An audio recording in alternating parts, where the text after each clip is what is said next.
ನನ್ನ ಪ್ರಿಯರೇ, ಕರ್ತನು ನಿಮ್ಮನ್ನು ವಿಚಾರಿಸುವ ದೇವರಾಗಿದ್ದಾನೆ. ನಾನು ಆ ಮದುವೆಗೆ ಹೋಗಿದ್ದೆ. ಯಾರೂ ನನ್ನನ್ನು ವಿಚಾರಿಸಲಿಲ್ಲ. ನಮ್ಮ ತಾಯಿ ತೀರಿಕೊಂಡ ದಿನ. ಇವತ್ತು ಒಂಟಿಯಾಗಿ ಅಳುತ್ತಿದ್ದೇನೆ. ನನ್ನನ್ನು ಯಾರೂ ವಿಚಾರಿಸಲಿಲ್ಲ. ಯಾರೂ ಫೋನ್ ಮಾಡೇ ಕೇಳಲಿಲ್ಲ. ಯಾರೂ ನನಗೆ ಪತ್ರ ಬರೆಯಲಿಲ್ಲ, ಇಮೇಲ್ ಕಳುಹಿಸಲಿಲ್ಲ ಎಂದು ದುಃಖದಿಂದ ಇದ್ದೀರಾ? ಕೆಲಸ ಹೋಯಿತು.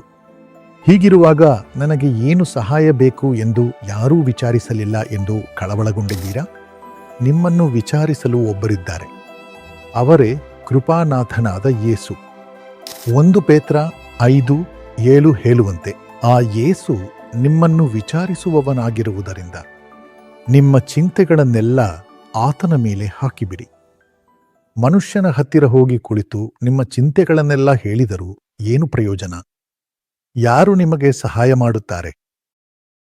ನಿನ್ನೆ ಒಬ್ಬರು ನನ್ನನ್ನು ಸಂದರ್ಶನ ಮಾಡಿದರು. ಆಗ ಕೇಳಿದರು, ನಿಮ್ಮ ಬೆಸ್ಟ್ ಫ್ರೆಂಡ್ ಯಾರೆಂದು? ನಾನು ಹೇಳಿದೆ, ನನ್ನ ಸ್ನೇಹಿತ ಕೇವಲ ಪವಿತ್ರಾತ್ಮ ಮಾತ್ರ. ನನ್ನ ಸ್ನೇಹಿತ ಪವಿತ್ರಾತ್ಮನು ಕರ್ತನಾದ ಯೇಸುವಿನ ಆತ್ಮನೇ ಆಗಿದ್ದಾನೆ. ನಾನು ನನ್ನ ಜೀವನವನ್ನು ಕರ್ತನಿಗೆ ಯಾವಾಗ ಒಪ್ಪಿಸಿಕೊಟ್ಟೆನೋ ಅಂದು ಆತನು ಬಂದು ಮಾತನಾಡಿದನು. ಆತನು ಹೇಳಿದನು, ಪಾಲ್, ನಿನಗೆ ಇದುವರೆಗೆ ಲೌಕಿಕ ಜೀವನದಲ್ಲಿ ಪಾಪದ ಹಾದಿಯಲ್ಲಿ ಎಷ್ಟೋ ಸ್ನೇಹಿತರಿದ್ದರು. ಆದರೆ ಇನ್ನು ಮುಂದೆ ಒಬ್ಬರೂ ನಿನ್ನ ಜೊತೆ ಇರುವುದಿಲ್ಲ.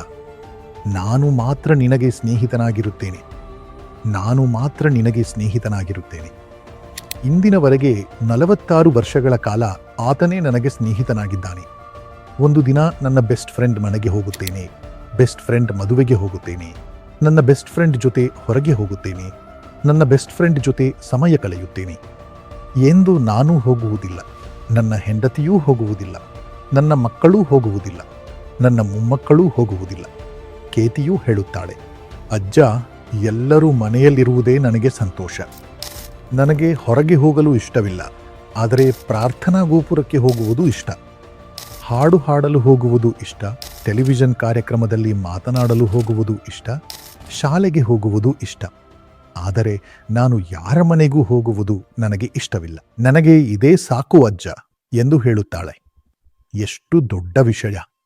ಕರ್ತನೊಂದಿಗೆ ಒಂದಾಗಿ, ಕುಟುಂಬದೊಂದಿಗೆ ಒಂದಾಗಿದ್ದರೂ ಎಷ್ಟೋ ಲಕ್ಷ ಜನರಿಗೆ ಒಬ್ಬ ಸ್ನೇಹಿತನಾಗಿ ಆಶೀರ್ವಾದವಾಗಿರುವುದು ಎಷ್ಟು ದೊಡ್ಡ ವಿಷಯ! ಇದಕ್ಕೆಲ್ಲ ಒಂದೇ ದಾರಿ. ಕರ್ತನು ನಮ್ಮನ್ನು ವಿಚಾರಿಸುವವನು. ನಮ್ಮ ಭಾರವನ್ನೆಲ್ಲ ಆತನ ಮೇಲೆಯೇ ನಾವು ಹಾಕುತ್ತೇವೆ. ಬೆಳಿಗ್ಗೆ ಎಬ್ಬಿಸಿ ಬಿಡುತ್ತಾನೆ. ಅಂದು ಬರುವ ಎಲ್ಲ ಸಮಸ್ಯೆಗಳಿಗೆ ಸರಿಯಾದ ವಚನವನ್ನು ಮೊದಲೇ ಕೊಡುತ್ತಾನೆ. ಆ ವಚನವನ್ನು ಇಟ್ಟುಕೊಂಡು ಪ್ರಾರ್ಥಿಸುವಂತೆ ಮಾಡುತ್ತಾನೆ.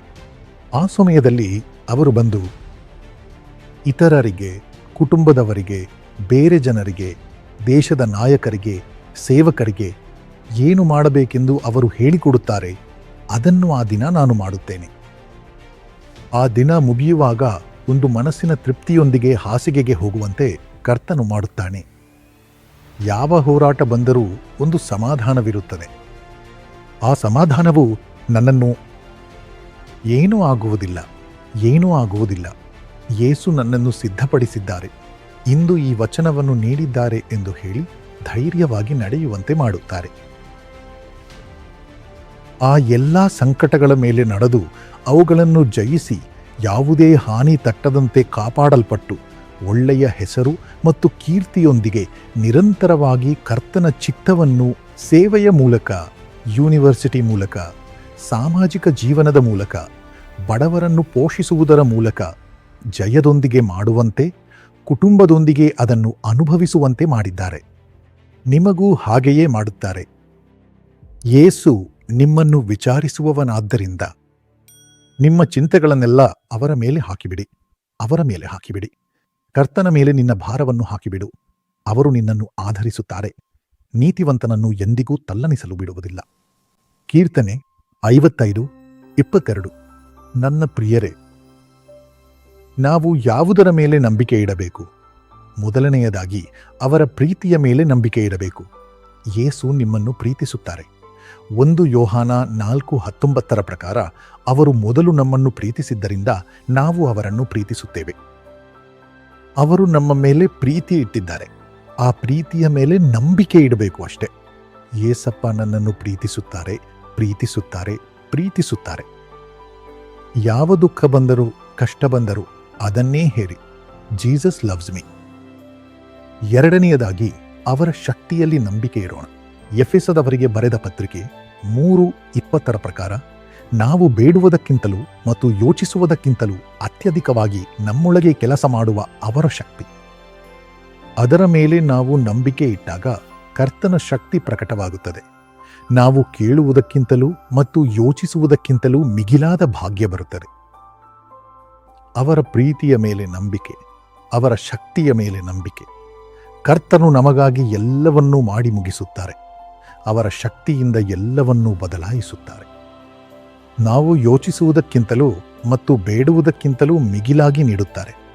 ನಾವು ಯೋಚಿಸಿದಂತೆ ಮಾಡುವುದಿಲ್ಲ, ಯೋಚಿಸುವುದಕ್ಕಿಂತಲೂ ಮಿಗಿಲಾಗಿ ಮಾಡುತ್ತಾರೆ.